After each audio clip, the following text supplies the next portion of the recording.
अब हम लोग देखते हैं कि सार्गेसन में जो कॉन्सेप्टिकल्स का जो डेवलपमेंट होता है वह डेवलपमेंट किस प्रकार से होता है। तो जैसा कि आप जानते हैं कि ये जो कॉन्सेप्टिकल्स है वह सार्गेसन का जो रेसिपिटिकुलर ब्रांच होता है उसी रेसिपिटिकुलर ब्रांच के ऊपर डेवलप करता है।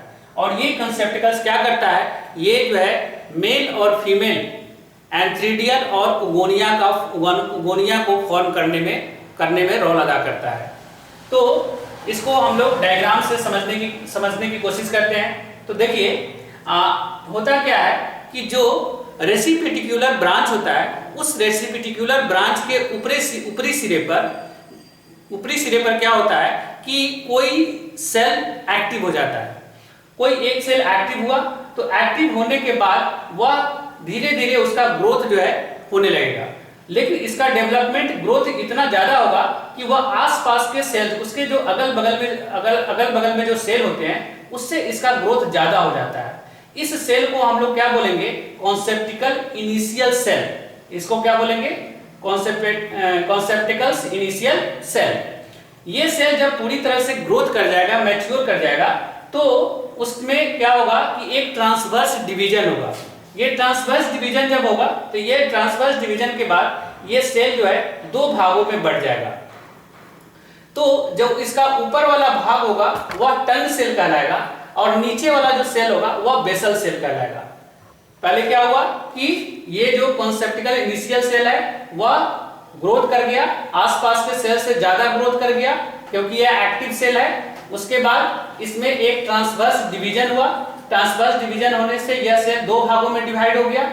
ऊपर वाला सेल टंग सेल कहलाएगा, नीचे वाला सेल बेसल सेल कहलाएगा। अब ये जो टंग सेल है इसमें 3-4 डिवीजन होंगे।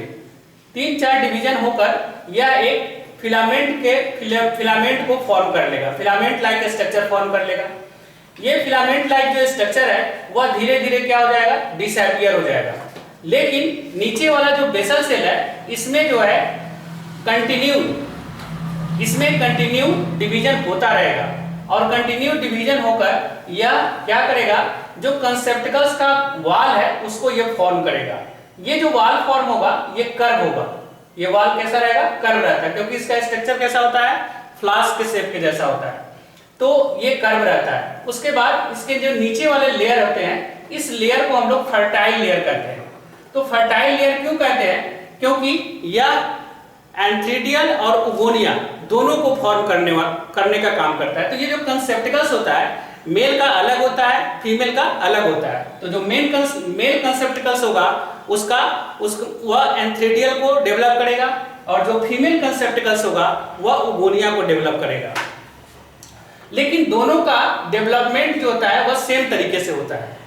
अब ये फर्टाइल लेयर इसीलिए कहा गया क्योंकि यही लेयर जो है क्या करेगा कि मेल में एंथ्रीडियल को डेवलप करेगा और फीमेल में ये फर्टाइल लेयर उगोनिया को डेवलप करेगा। उसके बाद ऊपरी सिरे पर देखिए, ऊपरी सिरे पर क्या होता है, एक बहुत ही नैरो पैसेज होता है। इस नैरो पैसेज को हम लोग ओस्टियोल बोलते हैं। अगर इसको फिर से एक बार हम लोग देखते हैं कि जो रेसिपिटिकुलर ब्रांच होता है उस ब्रांच के ऊपरी सिरे का कोई एक सेल जो है वह डेवलप कर जाता है, उस एक्टिव हो जाता है। उस सेल को हम लोग कॉन्सेप्टिकल इनिशियल सेल बोलते हैं। उसके बाद उस सेल में ट्रांसवर्स डिवीजन होता है। डिवीजन से क्या ये दो भागों में डिवाइड हो जाता है। ऊपर वाले को टंग सेल बोलते हैं, नीचे वाले को बेसल सेल बोलते हैं। टंग सेल 3-4 डिवीजन होने के बाद यह एक फिलामेंट लाइक स्ट्रक्चर बनाता है और उसके बाद ये धीरे धीरे डिसअपीयर हो जाता है। जबकि नीचे वाला जो बेसल सेल होता है यह बेसल सेल कर्व वाल को फॉर्मेशन करता है। किसका, कॉन्सेप्टिकल्स का। ये कॉन्सेप्टिकल का एक कर्व वाल बनाता है और इस लेयर को जो है हम लोग फर्टाइल लेयर कहते हैं। फर्टाइल लेयर इसलिए कहा जाता है क्योंकि यह मेल और फीमेल दोनों में देखने को मिलेगा। मेल में एंथ्रीडियल और फीमेल में उगोनिया को फॉर्म करेगा। उसके बाद ऊपर में एक बहुत ही नैरो पतला पैसेज होता है, उस पैसेज को हम लोग ओस्टियोल कहते हैं। तो अब हम लोग देखते हैं कि जो एंथ्रीडियम है उस एंथ्रीडियम का डेवलपमेंट किस प्रकार से होता है ना। तो एंथ्रेडियम का जो डेवलपमेंट है कॉन्सेप्टिकल्स के अंदर वह कैसे होता है, इसको हम लोग डायग्राम से समझने की कोशिश करते हैं। तो जैसा कि हम लोगों ने देखा कॉन्सेप्टिकल्स के फॉर्मेशन में कि उसके बेसल पार्ट पर एक फर्टाइल लेयर का फॉर्मेशन होता है।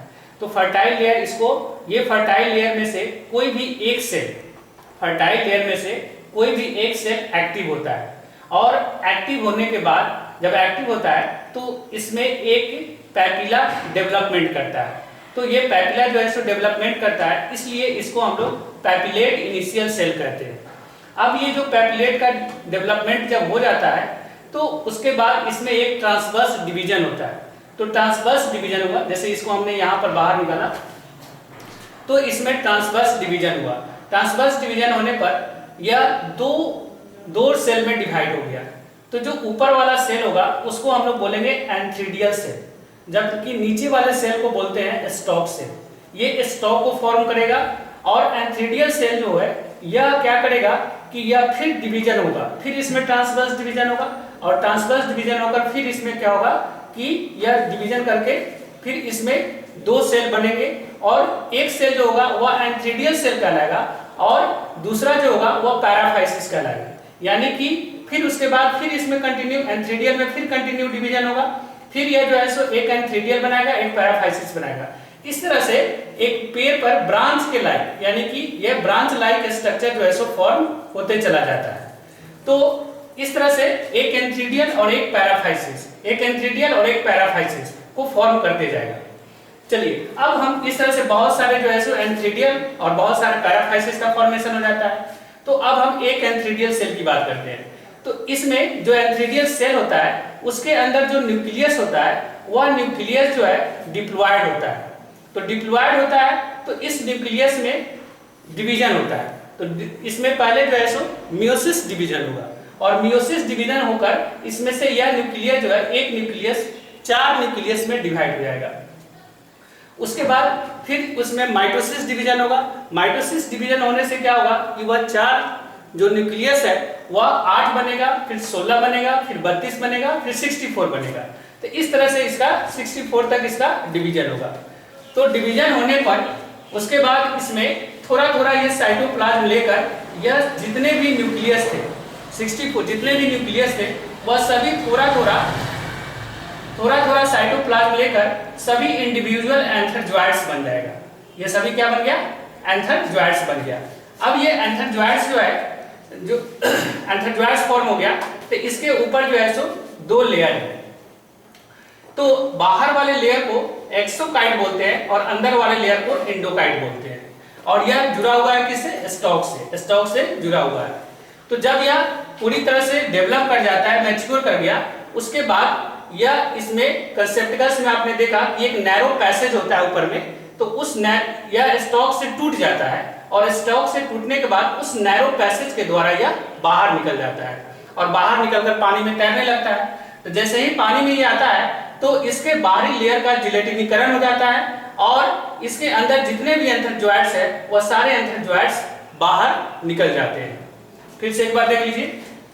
सबसे पहले क्या होता है कि कंसेप्टिकल्स के अंदर जो फर्टाइल लेयर होता है, फर्टाइल लेयर में से एक कोई सेल पे पैपिला का फॉर्मेशन होता है, जिसको हम लोग पैपिलेट इनिशियल सेल कहते हैं।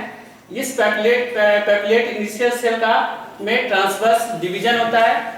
तो ऊपर वाले सेल को एंथ्रीडियल सेल और नीचे वाले को स्टॉक सेल बोलेंगे। एंथ्रीडियल सेल में फिर डिवीजन होता है, कंटिन्यू डिवीजन होते रहता है, और इसमें से एक एंथ्रीडियल और एक पैराफाइसिस का फॉर्मेशन करते रहता है। इसके अंदर जो न्यूक्लियस होता है वह न्यूक्लियस डिप्लॉयड होता है। उसमें पहले मियोसिस डिवीजन होता है। मियोसिस डिवीजन से एक न्यूक्लियस जो है सो 4 भाग में बढ़ जाता है। फिर उसमें माइटोसिस डिवीजन होता है। माइटोसिस डिवीजन के दरमियान यह 4 से 8, 16, 32, 64 तक होता है, और उसके बाद ये सारे न्यूक्लियस जो है सो जितने भी न्यूक्लियस होते हैं वह सब थोड़ा थोड़ा साइटोप्लाज्म लेकर यह क्या करता है कि एंथर बन जाता है।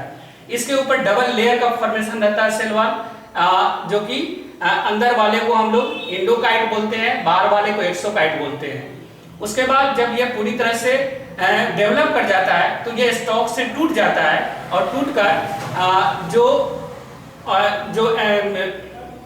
कंसेप्टिकल्स में एक नैरो पैसेज होता है उस नैरो पैसेज के द्वारा ये बाहर निकल जाता है। बाहर निकलने पर, पानी में आने पर इसका जो है सो जिलेटिनीकरण हो जाता है और जितने भी एंथरजॉइड्स हैं वह सारे एंथरजॉइड्स जो है सो सेल वॉल के फट जाने के कारण यह बाहर निकल जाता है। तो अब हम लोग देखते हैं कि जो कंसेप्टिकल्स है उसमें उगोनिया का डेवलपमेंट कैसे होता है। तो कंसेप्टिकल्स के अंदर जो फर्टाइल लेयर होता है, उस फर्टाइल लेयर में, ये फर्टाइल लेयर है, इसमें से कोई भी एक सेल एक्टिव हो जाएगा। तो जो एक्टिव सेल होगा उसको हम लोग उगोनियल इनिशियल सेल कहेंगे। तो जो एक्टिव सेल होता है उसका डेवलपमेंट उसके आसपास के सेल से ज्यादा होता है। तो जब यह ग्रोथ कर जाएगा, डेवलप कर जाएगा, तो इसमें एक ट्रांसवर्स डिवीजन होगा। ये ट्रांसवर्स डिवीजन हुआ तो जो ऊपर वाला ट्रांसवर्स डिवीजन होने से ये दो भागों में बढ़ जाएगा। तो जो ऊपर वाला पार्ट होगा वह उगोनियल इनिशियल सेल कहलाएगा और नीचे वाला जो है सो स्टॉक सेल कहलाएगा। तो स्टॉक सेल क्यों कहलाएगा? क्योंकि यह स्टॉक को फॉर्म करेगा। उसके बाद जो उगोनियल सेल होता है, इसके अंदर जो न्यूक्लियस है, उस न्यूक्लियस में मियोसिस डिवीजन होगा। तो मियोसिस डिवीजन होने से यह एक सेल 4 सेल में डिवाइड हो जाएगा, 4 सेल बन गया। फिर उसके बाद इसमें माइटोसिस डिवीजन होगा। माइटोसिस डिवीजन होने से ये 4 सेल जो है 8 सेल बन जाएगा। 8 सेल में से 7 सेल जो है वह चारों तरफ किनारे पर आप देख रहे हैं और एक सेल जो है सो सेंटर में है। तो जो किनारे पर, जो इसके सरकमफ्रेंस पर जो सेल है, वह सेल क्या हो जाएगा कि डीजेनरेट हो जाएगा। तो ये डीजेनरेट हो जाएगा यानी खराब हो जाएगा। जबकि जो सेंटर में जो सेल है, न्यूक्लियस है, वह न्यूक्लियस क्या होगा कि ये फंक्शनल न्यूक्लियस कहलाएगा, क्योंकि यह जनरेटिंग न्यूक्लियस है, यही एक को फॉर्म करने वाला है। उसके बाद इसमें 3 लेयर आपको चारों तरफ से 3 सेल वॉल में 3 लेयर आपको देखने को मिलेंगे। तो जो बाहर का जो लेयर है उसको हम लोग एक्सोकाइट बोलते हैं, बीच वाले को मेजोकाइट बोलते हैं और अंदर वाले को इंडोकाइट बोलते हैं। तो जो बाहर वाला दोनों लेयर है, एक्सोकाइट और मेजोकाइट, यह जो है सो जिलेटिन होकर यह जो है सो डीजेनरेट हो जाएगा। जबकि इंडोकाइट जो है वह एक के साथ रहेगा। जब यह पूरी तरह से डेवलप कर जाएगा तो यह स्टॉक से जो लगा हुआ है, उस स्टॉक से ये टूट जाएगा और टूटकर यह ओस्टियोल, जो कंसेप्टिकल्स का एक नैरो पैसेज रहता है ऊपर की तरफ खुला हुआ, उसी के द्वारा ये बाहर निकल जाएगा। इसको फिर से एक बार देखिए। जो कंसेप्टिकल्स का फर्टाइल लेयर होता है, उस फर्टाइल लेयर में से कोई भी एक सेल डेवलप कर जाता है। डेवलप करने के बाद इसमें ट्रांसवर्स डिवीजन होता है, जिसमें से यह दो ट्रांसवर्स डिवीजन होने से ये 2 भागों में बढ़ जाता है। ऊपर वाले को उगोनियल इनिशियल सेल बोलेंगे और नीचे वाले को स्टॉक सेल बोलेंगे, क्योंकि यह स्टॉक को फॉर्म करेगा। इसके अंदर जो न्यूक्लियस होगा, उस न्यूक्लियस में पहले मियोसिस डिवीजन होगा। मियोसिस डिवीजन होने से ये 4 न्यूक्लियस बन जाएंगे। फिर इसमें माइटोसिस डिवीजन होगा। माइटोसिस डिवीजन होने से इसमें 8 न्यूक्लियस बन जाएंगे। 8 न्यूक्लियस में से 7 न्यूक्लियस जो है वह किनारे पर रहेगा और एक न्यूक्लियस जो है सो बीच में रहेगा। तो जो किनारे पर है, जो इसके सरकमफ्रेंस में है, वह 7 न्यूक्लियस डीजेनरेट हो जाएगा यानी खराब हो जाएगा। जबकि एक न्यूक्लियस जो है सो जनरेट न्यूक्लियस कहलाएगा, जिसको फंक्शनल न्यूक्लियस भी कहेंगे, क्योंकि यही न्यूक्लियस जो है यह एक को फॉर्म करने वाला है। इसके चारों तरफ से 3 लेयर होते हैं। एक होता है बाहर वाला एक्सोकाइट, बीच वाला मेजोकाइट और अंदर वाला इंडोकाइट। एक्सोकाइट और मेजोकाइट जो है यह डीजेनरेट हो जाता है, खराब हो जाता है। जबकि इंडोकाइट जो है यह एक के साथ रहेगा। जब यह एक पूरी तरह से डेवलप कर जाएगा तो ये स्टॉक से टूटकर अलग हो जाएगा और टूटकर अलग होने पर ये जो कंसेप्टिकल्स में एक नैरो पैसेज होता है, जिसे ओस्टियोल बोलते हैं, इस ओस्टियोल के द्वारा ये बाहर निकल जाएगा।